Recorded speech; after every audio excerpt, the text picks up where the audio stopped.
স্নেহা দৌড়ে রুমে এসে লক লাগিয়ে দিল। ওর চোখগুলো ছলছল করছে। সাথী রুদ্রর কাছে বারবার কেন আসে, কেন এত ঘেঁষাঘেঁষি করে? রুদ্র কেন কিছু বলে না, চুপচাপ সহ্য করছে কেন? ও কি ও কি বুঝে না ওদের এভাবে দেখলে স্নেহার অবস্থা কি হবে? স্নেহার এই অবস্থা দেখে রত্না ঘাবড়ে গেল। ভাবি, কি হয়েছে? তোমাকে এমন দেখাচ্ছে কেন? কিছু হয়নি। ভাইয়া কোথায়? জানি না, আমার খুব টায়ার্ড লাগছে, একটু ঘুমোতে চাই। আচ্ছা, তুমি এখানে শুয়ে পড়ো, আমি গান বন্ধ করে দিচ্ছি। থাক, গান বন্ধ করতে হবে না, তোমার ভাই আসলে ঘরে আসতে দিবে না। আমি একটু শান্তিতে ঘুমাই। আচ্ছা ভাবি। স্নেহা গিয়ে শুয়ে শুয়ে আবারও ওই দৃশ্যটা মনে করছে। সাথীর এমন কাণ্ড দেখে রুদ্র শরীর জ্বলছে। না পারছে কিছু বলতে, না পারছে সহ্য করতে। বিয়েবাড়িতে কোনো রাগারাগি করতে চাইছে না ও। কাল অনুষ্ঠান, না হলে এতক্ষণে সাথীর কানের নিচে 2-3টা মেরে দিত। এইসব একটু বেশি হয়ে যাচ্ছে না? আমি তোর বড় ভাই হই। তোমাকে তো আমি কখনোই ভাই বলে ডাকিনি, আর ভবিষ্যতেও ডাকবো না। এখন থেকে ভাই বলতে শেখ, আর এসব করা বন্ধ কর। রুদ্র চলে যাচ্ছিল, সাথী পেছন থেকে আবারও তার হাত ধরল। কোথায় যাচ্ছ? আজকাল তোর সাহস বড্ড বেড়ে যাচ্ছে, হাতটা ছাড়। এই হাতটা আমি সারা জীবনের জন্য ধরতে চাই। দেখ বোন, আমার সাথে এইভাবে ঘেঁষাঘেঁষি করিস না প্লিজ। স্নেহার চোখে পড়লে খুব খারাপ হবে। কি খারাপ হবে শুনি? আমার স্নেহে কষ্ট পাবে। আমি বেঁচে থাকতে ওকে কষ্ট পেতে দেব না। আর আমাকে এভাবে কষ্ট দিলে তার বেলা? তোকে আমি কখন কষ্ট দিলাম? যখন থেকে তোমাকে আমি ভালোবেসেছি, আমি ভালোবাসার কথা বললেই তুমি বলতে তুমি কখনোই বিয়ে করবে না, তাই আমার সাথে নিজেকে জড়াতে চাও না। অথচ বিয়ে করে বউ নিয়ে আসলে বাড়িতে কেন? আমার মাঝে কি এমন কম ছিল যে ওই মেয়েকে বিয়ে করতে হলো? তোর প্রশ্নের উত্তর দিতে আমি বাধ্য নই। আর এই মেয়েটা কি? হ্যাঁ, ভাবি হয়তো। আচ্ছা, আমার কথা শোনো, তুমি বিয়ে করেছো তাতে আমার কোনো সমস্যা নেই। আমি তবুও তোমাকে বিয়ে করতে চাই। ওই মেয়েকে সব খরচ দিবে আর আমার সাথে সংসার করবে। সাথী একটু একটু করে রুদ্রর কাছে চলে আসলো। রুদ্র এক ধাক্কায় দূরে সরিয়ে দিল। তোর মাথা পুরো খারাপ হয়ে গেছে, কি বলছিস এসব? দ্বিতীয়বার আমার সামনে আসবে না তুই। রুদ্র সাথীকে ধাক্কা দিয়ে সরিয়ে হন হন করে চলে গেল। সাইফ ইকরাকে নিয়ে সবার চোখের আড়ালে ছাদের এক কোণায় দাঁড়িয়ে আছে।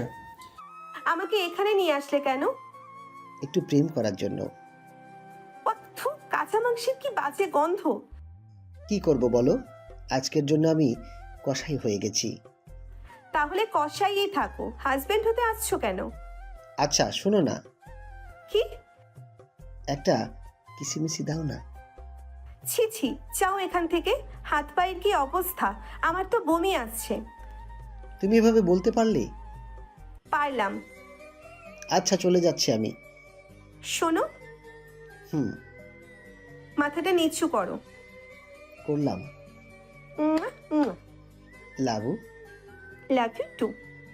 দুজন দাঁড়িয়ে দাঁড়িয়ে কথার মেলা বসিয়ে দিয়েছে। রুদ্র তাড়াহুড়ো করে রত্নার রুমের বাইরে আসলো। স্নেহা, স্নেহা, ভাবি ঘুমিয়ে পড়েছে? একটু ডেকে দে তো। নিষেধ করেছে। আচ্ছা, দরজাটা খুলে দে। এটা করতেও নিষেধ করেছে। তোর ভাবির সাথে কিছু কথা আছে, তাড়াতাড়ি খোল না। প্লিজ। নো। রত্না। রুদ্রের ধমক শুনে রত্না ভয়ে কেঁপে উঠছে, তাই তাড়াতাড়ি দরজা খুলে দৌড়ে চলে গেল। রুদ্র রুমে ঢুকে দরজা লাগিয়ে গানের সাউন্ড বাড়িয়ে দিল। চোখ বন্ধ করে শুয়ে সব শুনছে স্নেহা। স্নেহা, আমি জানি তুমি ঘুমাওনি, চোখ খুলে আমার দিকে তাকাও। স্নেহা, বলো। কি হয়েছে? আমার সাথে কথা বলতে চাইছো না কেন? কিছু হয়নি। তোমার চোখ মুখ ফুলে আছে, কান্না করেছো কেন? আমার ভাগ্যটা খুব ভালো, তাই আজকের দিনেও কান্না করতে হচ্ছে। মানে কি হয়েছে বলবে তো? তুমি গুন্ডা ছিলে, তবুও তোমায় ভালোবেসেছি, কিন্তু তুমি যে চরিত্রহীন লম্পট কাপুরুষ, এটা জানলে কখনো তোমায় ভালোবাসতাম না। Sneha, just shut up. কিছু বলতে পারা কথা বলছো? ভুল কিছু বললাম? ওর সাথে সাথে কি সম্পর্ক তোমার? কিসের এত ঘেঁষাঘেঁষি ওর সাথে? তোমার কথা ভুল হচ্ছে। আমার কোনো ভুল হয়নি, আমি সব দেখেছি। ও আল্লাহ, যেটা ভয় পাচ্ছিলে তাই হলো। ধরা পড়ে গেছো বলে চুপ করে আছো, তাই না? খুব ভালো, আমি অন্ধের মতো তোমায় ভালোবেসে গেছি। আর তুমি মেয়েদের সাথে ছি। যা দেখেছো তা সত্যি না। মানছির সাথে আমাকে লাইক করে, কিন্তু আমি তো করি না। ও একটা পাগল। আর কয়টা মেয়ের সাথে অবৈধ সম্পর্ক আছে তোমার? কয়টা মেয়ের সাথে রাত কাটাও? স্নেহা, বেশি হয়ে যাচ্ছে না? না জেনে এসব বলা ঠিক হচ্ছে না। ও, তুমি করলে বেশি হয় না, আর আমি বলেই বেশি। ওদের সাথে থেকে আনন্দ পাবো বলে আমায় স্পর্শ করতে চাও না, তাই তো? স্নেহা, স্নেহা চুপ করে মূর্তির মতো দাঁড়িয়ে আছে, চোখে পানি টলমল করছে। আই সরি, মাথা ঠিক ছিল না। আমি থাকবো না এখানে, কি? চলে যাব, আমি থাকবো না। আব্বু আব্বুকে বলবো আমি সব। ফোনটা কোথায় গেল? স্নেহা ফোন খুঁজছে ওর আব্বুকে সব বলে দেবার জন্য। রুদ্র বারবার বাধা দিচ্ছে। ফোন খুঁজে বের করে ফোন দিতে যাবে এমন সময় রুদ্র ফোনটা কেড়ে নিল। এসব করছোটা কি? কি হয়েছে? সমস্যা কি তোমার? আমার কোনো সমস্যা নেই, তোমার সমস্যা। আমি আব্বুকে সব বলে দিব, কি বলবে? যা যা দেখেছি। তুমি আমাকে ভুল বুঝছো। সাথীকে আমি বোনের চোখে দেখি। বোন না গিয়ে অন্য কিছু। তুমি আসলেই খুব খারাপ, একটা একটা করে মেয়ে বদলাও। তুমি কি ভুলে গেছো কার সাথে কথা বলছো? স্নেহা, আমি চাইলে তোমার কি অবস্থা করতে পারে তা তুমি খুব ভালো করে জানো। আমি মেরে ফেলো প্লিজ। ওই মেয়ের সাথে তোমায় দেখলে আমার সহ্য হয় না। তুমিও ওই মেয়ের সাথে। স্নেহা ফুপিয়ে ফুপিয়ে কাঁদছে। রুদ্র শান্ত হয়ে স্নেহার পাশে বসলো, তারপর স্নেহার মাথাটা নিজের বুকে রাখলো। সবই তোমার দোষ, বুঝলে? আমি আবার কি করেছি? জানো, সাথী আগে ভয় আমার সামনে আসতে চাইতো না, আর এখন হাত ধরে নাচানাচি করে। কারণটা কি জানো তুমি? কি? কারণ আমি আগের চেয়ে অনেক বদলে নিয়েছি নিজেকে। তুমি আমাকে বদলে দিয়েছো, রোমান্টিক করে দিয়েছো। তাই তো আমাকে ভয় পাচ্ছে না, উল্টো তোমাকে সতীন করার চিন্তা ভাবনা করছে। তোমাকে আমি মেরেই ফেলবো। রোমান্টিকতা শুধু আমার জন্য, অন্য কারোর জন্য নয়। আমাকে ছাড়া কাউকে ভালোবাসতে পারবে না তুমি। এটা তো সাথে বুঝতে চাইছে না। তুমি ওকে কেন কিছু বলো না? এই জন্যই তো এত সাহস পাচ্ছে। কিভাবে বলবো বলো? ওকে ধমক দিলে এমন কান্না শুরু করবে যে বাড়ির মেহমান সব দৌড়ে পালাবে, কেউ টিকতে পারবে না। আর আমি চাই না আমাদের বৌভাতের অনুষ্ঠান ওর জন্য খারাপ হোক। আর তোমার সাথে ওকে দেখলে আমার যে মন খারাপ হয় তার বেলা। কালকে সারাদিন ওকে আমার কাছে আসতে দিব না। পরশুদিন গেট আউট। সত্যি তো? Yes sweetheart. কি আমার সুইটিকে কাঁদিয়ে এমনি এমনি চলে যেতে পারবে না। ওকে তো আমি দেখে নেব। মানে কি দেখবে? আরে বদলা দিব। আচ্ছা, আর সরি তোমাকে এইসব বলার জন্য। আমার খুব কষ্ট হয়েছিল, তাই উল্টাপাল্টা বলে দিয়েছি। আমি খুব রাগ করেছি। সরি তো, আর তোমার সন্দেহ করবো না। শুকনো সরিতে কাজ হবে না। তাহলে দাও। আর শোনো, কিছু দেখলে বা শুনলে এইভাবে সন্দেহ না করে সোজা মুখের উপর বলে দেবে, ওকে? আমি কখনোই তোমাকে ঠকাতে পারবো না। ওকে, যাও এখন। বাই সুইটি। রুদ্র বেরিয়ে গেল। এখন স্নেহার খুব ভালো লাগছিল। রুদ্র গিয়ে দেখে সাইফ এখনো আসেনি। ওটা কোথায়? কে? সাইফ? জানি না। এখন আর কাজ করতে হবে না, গোসল করে একটু ঘুমিয়ে নাও। সকাল সকাল অনেক কাজ করতে হবে। আচ্ছা, যাই তাহলে। রুদ্র রুমে ঢুকেই পেছন পেছন সাইফ চলে আসলো। দুই বন্ধু একসাথে গোসল করে শুয়ে পড়ল।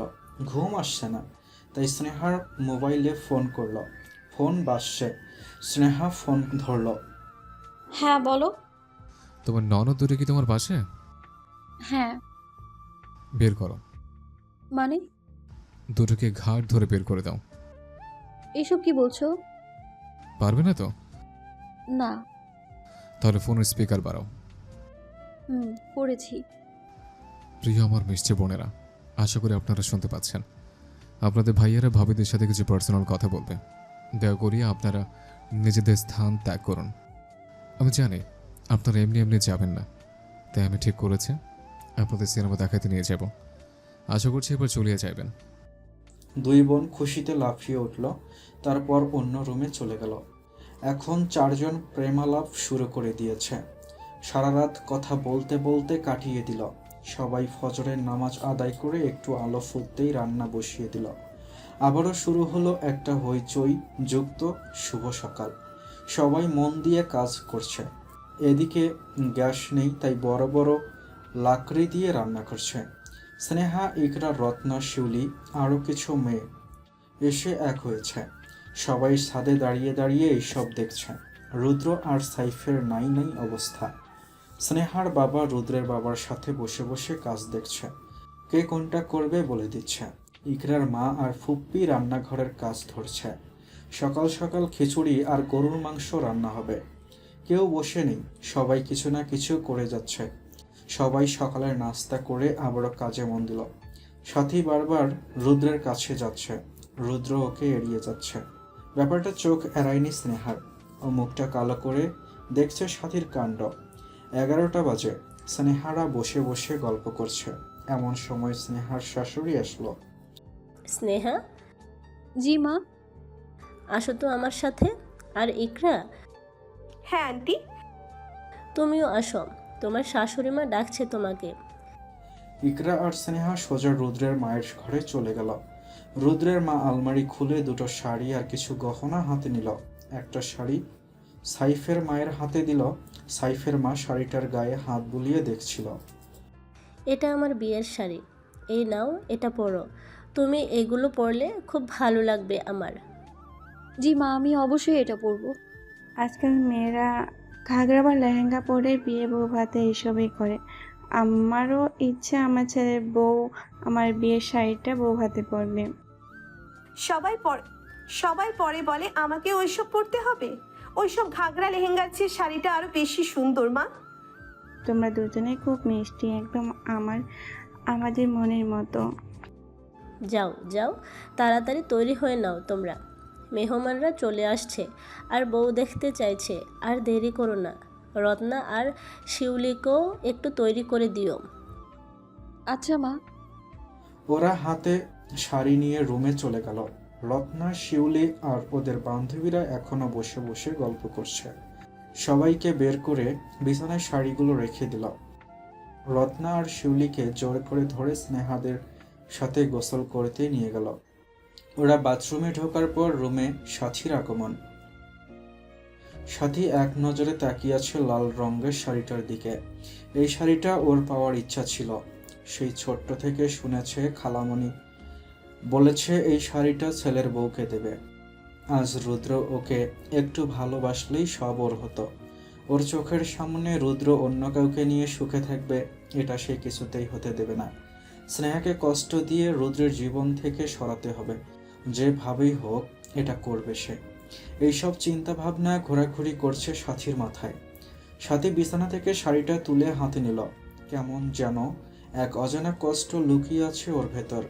হয়তো এটা না পাওয়ার কষ্ট। আয়নায় সামনে দাঁড়িয়ে শাড়িটা খুলে শাড়ির আঁচলটা মাথায় দিল। খুব সুন্দর লাগছে, যেন নতুন বউ। না চাইতেও চোখে পানি চলে আসলো ওর। এভাবেই ঘোমটা দিয়ে নিজেকে মন ভরে দেখছে আজ। চারজন প্রায় আধ ঘন্টা ধরে হইচই করে গোসল শেষ করলো। গোসল শেষ করে কাপড় পরে প্রথমে ইকরা বের হয়ে আসলো।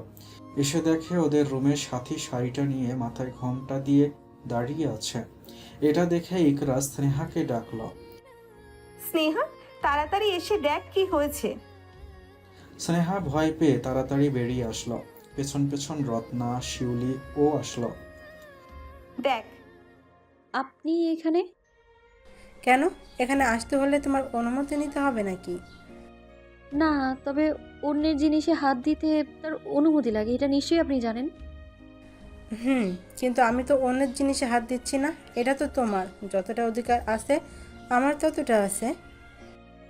এটা আমার শাশুড়ি মা আমাকে দিয়েছেন। আমি ওনার একমাত্র পুত্রবধূ, তাই এতে শুধু আমার অধিকার আছে, অন্য কারো নেই। আজ একমাত্র হলেও কাল থাকতে নাও পারে। আমি যতটুকু জানি আমার কোনো ভাসুর বা দেবর নেই, তাই আমি সবসময় এবারই প্রথম এবং শেষ একমাত্র পুত্রবধূ। তোমার স্বামী তো আছে, তার কথা ভুলে যাচ্ছ কেন? আমি কিছুই ভুলিনি। আমার স্বামী আপনার ভাই হয়, এটাও নিশ্চয়ই আপনি ভুলে যাননি। আর আপনি আমার সাথে একটু মজা করতেই পারেন, শত হলেও আমি আপনার ভাবি। আমার শাড়িটা দিন, আমাকে তাড়াতাড়ি রেডি হতে হবে, সবাই ওয়েট করছে। যদি না দিই কি করবি? সাথী আপু, এটা কোন ধরনের ব্যবহার? ভাবি তোমার বয়সে ছোট হলেও সম্পর্কে বড় ভাবি হয়। দেখুন, আমি ঝগড়া করতে চাইছি না, টানটানিও করতে চাইছি না। ভালোই ভালো শাড়িটা এখানে রেখে চলে যান এখান থেকে। আমি তো শুধু তোর শাড়িটা নিয়ে নিয়েছি, তুই তো আমার কাছ থেকে আমার রুদ্রকেই ছিনিয়ে নিয়েছিস। ছিনিয়ে নিইনি, অর্জন করে নিয়েছি, যা আপনি এত বছরেও করতে পারেননি।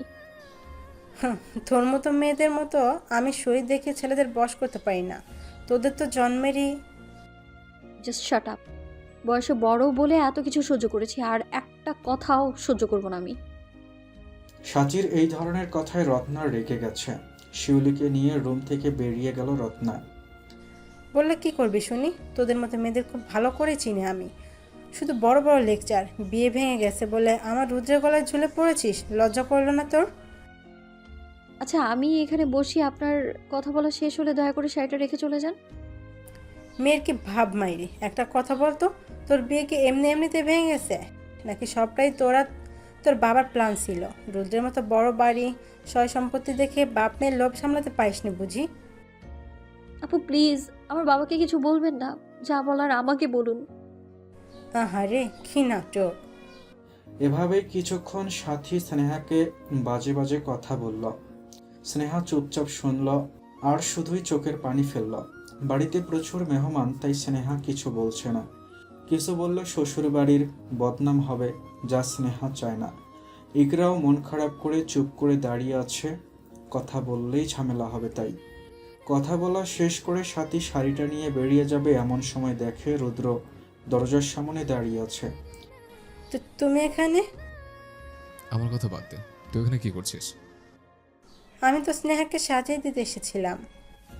ও আচ্ছা, তুই যা, আমাকে রেডি করে দিচ্ছে। আচ্ছা আমি তাহলে যাই। শাড়িটা রেখে যা। ওহ, ভুলে গিয়েছিলাম। শাড়িটা বিছানায় রেখে চলে যাচ্ছে। শোন, বলো। সন্ধ্যার পরে একটু দেখা করিস তো, খুব জরুরি। কেন?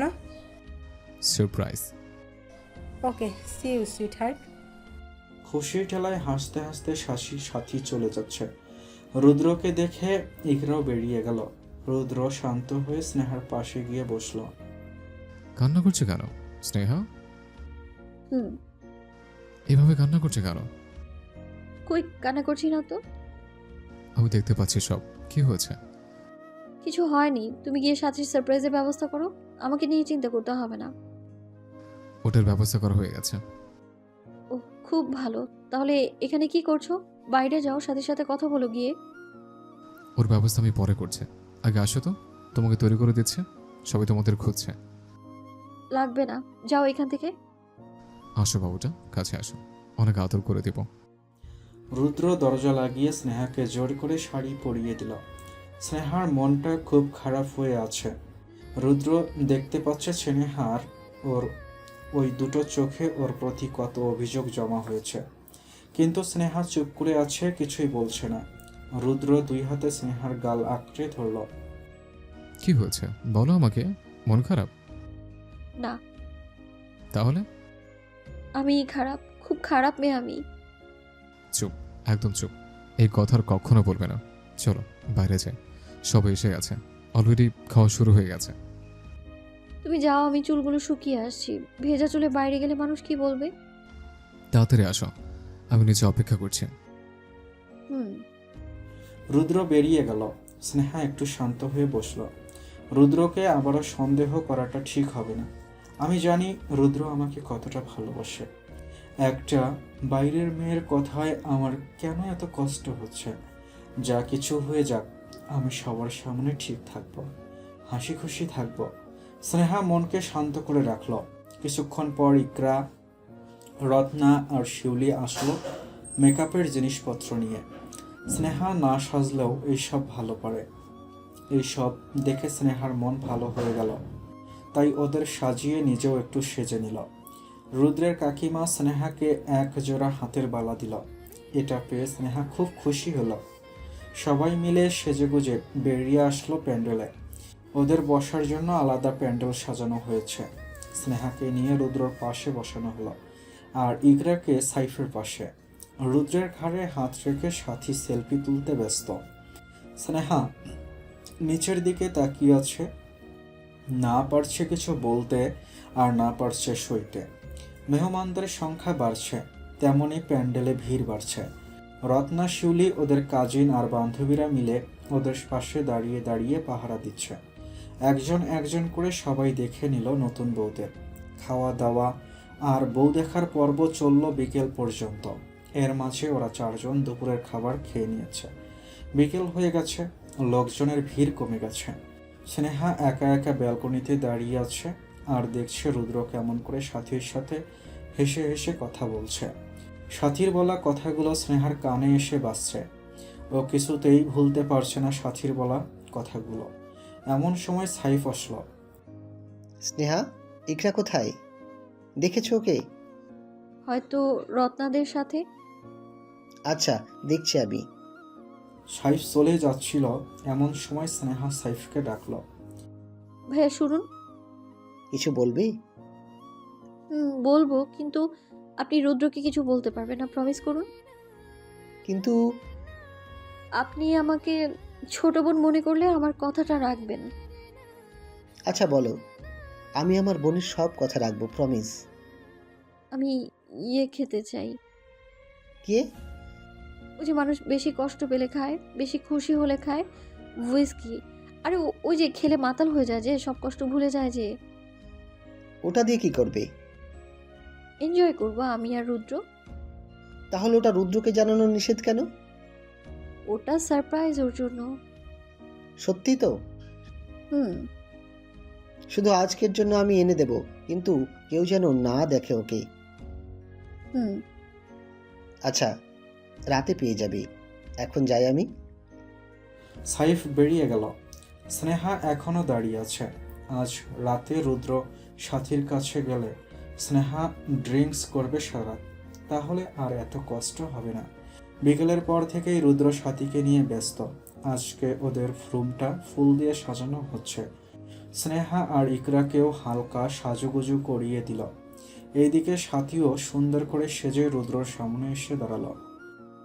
আমাকে দেখতে কেমন লাগছে বলো তো? একদম নায়িকার শাবানা। চলো এখন। কোথায়? সারপ্রাইজ। আজ আমি এমনিতেই অনেক সারপ্রাইজ হয়েছি। তুমি আমাকে এতটা পছন্দ করো আগে বুঝিনি। এইসব কথা বলার জন্য সারা রাত পড়ে আছে। এখন আসো বাবু। উফ, কি যে আনন্দ লাগছে। রুদ্র সাথীর চোখ বন্ধ করে সাথে করে একটা রুমে নিয়ে গেল। চোখ বন্ধ করে রাখো, আমি না বলা পর্যন্ত খুলবে না। আচ্ছা। ছেড়ে দিয়ে যা। হয়ে গেছে। রুদ্র চুপি চুপি বাইরে বেরিয়ে দরজা লাগিয়ে দিল। হয়েছে শোনা, চোখ খোলো। কোথায় তুমি? নিচে তাকিয়ে দেখো, আমি ওখানে।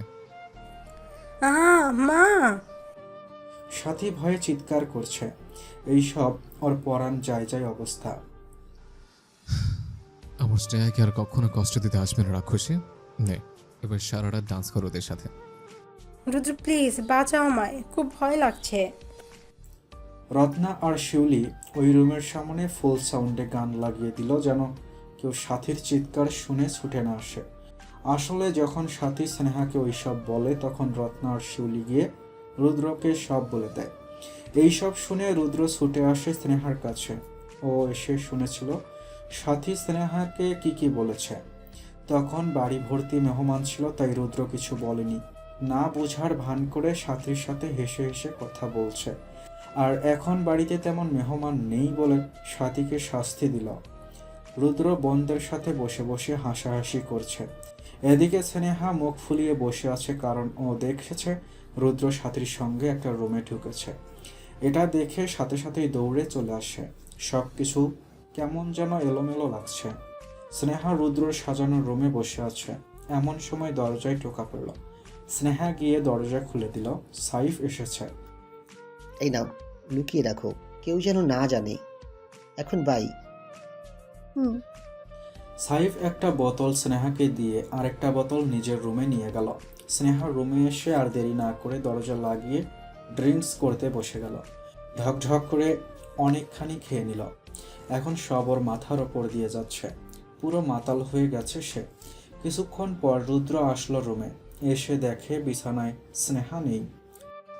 স্নেহা, স্নেহা আমি এখানে। কোথায়? নিচে দেখো। ওখানে কি করছো?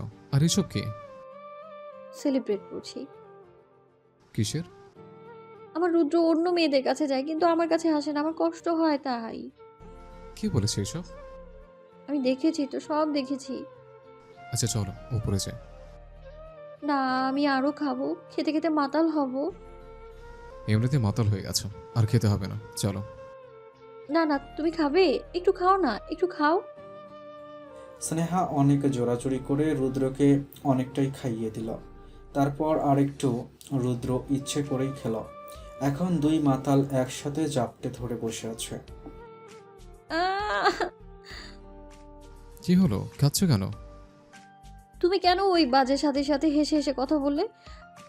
ওর ওই ওর সাথে ওই রুমে গেলে কেন তুমি? আমার কতটা কষ্ট হয়েছে জানো তুমি? তুমি কেন আমায় বুঝতে পারো না? ও, আমার স্নেহাকে কষ্ট দিয়ে কথা বলেছে, তাই ওকে শাস্তি দিয়ে আসলাম, বুঝলে কলেজা? কি শাস্তি দিলে? ওর গায়ে এতগুলো তেলাপোকা ছেড়ে দিয়েছে, সাথে ইঁদুর টিকটিকে। ও ভয়ে কি কান্না করছিল। সত্যি ঠিক হয়েছে, আমার রুদ্রের দিকে নজর দিয়া বুঝুক এবার মজা। ও তো জানেই না I love Sneha very much. I love you too. এখন চলো যাই। না, আমি হাঁটবো না, কোলে নাও। আচ্ছা চলো বেবি।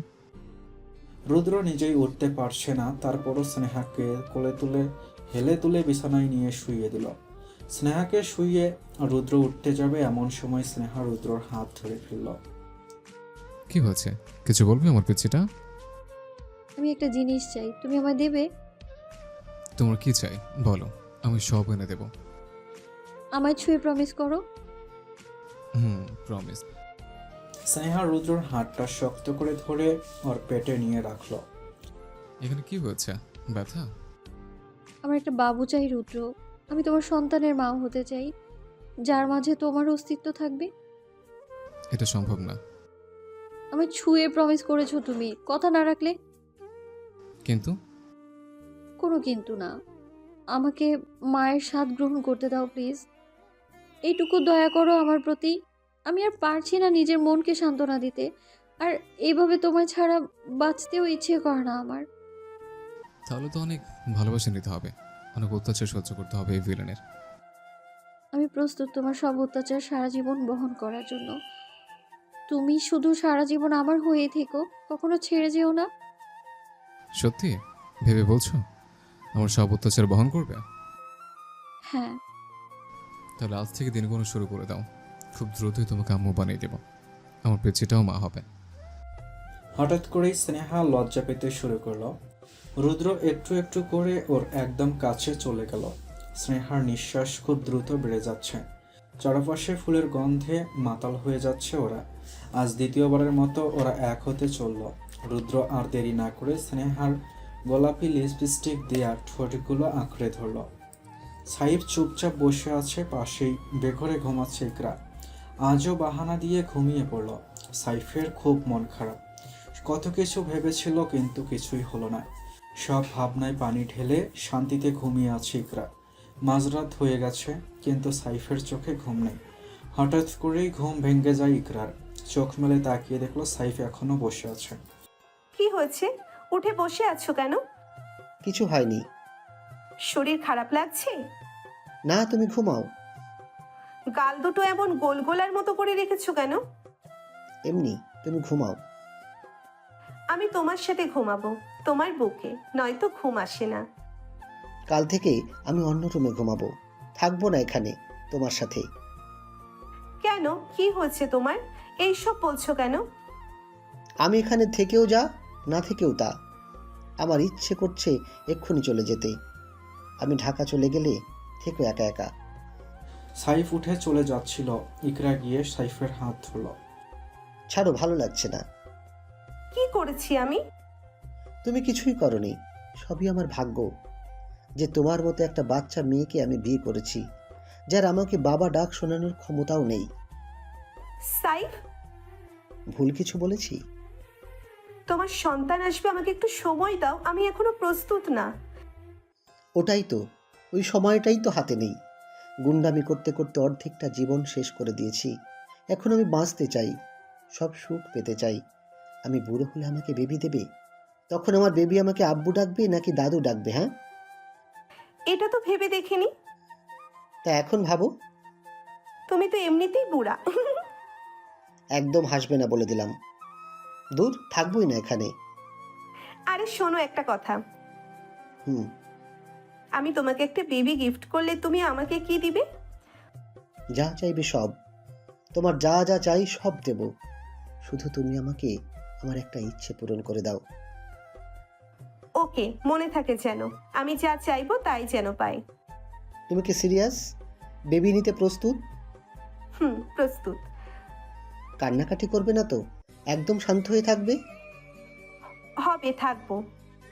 সত্যি? হুম। আমার বিশ্বাস হচ্ছে না। ইকরা সাইফকে টান দিয়ে বিছানায় বসিয়ে দিল। তারপর একটু একটু করে সাইফের কাছে গিয়ে সাইফের ঠোঁটটা নিজের ঠোঁট দিয়ে আঁকড়ে ধরল। সাইফের চোখগুলো বড় বড় হয়ে গেল। প্রায় 4-5 মিনিট পর ইকরা সাইফকে ছেড়ে দিল। এবার বিশ্বাস হলো তো? খুব হয়েছে। কেমন লাগলো? দেখেছো, আমিও আদর করা শিখে গেছি। শুধু এভাবে আদর হয় না, এবার চলো তোমাকে ভালোবাসা আর আদর সব শিখিয়ে দিচ্ছে। আজ আর ইকরা কোনো বাধা দিল না। সাইফ ইকরাকে নিজের মতো করে স্পর্শ করছে। সাইফের স্পর্শে ইকরা বারবার কেঁপে উঠছে। তারা মেতে উঠছে ভালোবাসার খেলায়। এক অদ্ভুত প্রেম, যে প্রেম আজ তারা মাতাল। সারারাত স্নেহা রুদ্রের বুকে শুয়ে শুয়ে গল্প করেছে, তাই সকালবেলা ঘুম থেকে উঠতে উঠতে দেরি হয়ে গেছে। সকাল 9:30টায় ঘুম থেকে উঠল স্নেহা। চোখ মেলে দেখে ও রুদ্রকে জড়িয়ে ধরে ঘুমিয়েছে। উঠতে ইচ্ছা হচ্ছে না, তবুও উঠতে যাচ্ছিল, কিন্তু পারছে না, কারণ রুদ্র ওকে বুকের সঙ্গে চেপে ধরে রেখেছে। রুদ্র ছাড়ো। না, আজ তোমাকে ভালোবেসে মনে ভরেনি, আর একটু ভালোবাসতে ইচ্ছে করছে।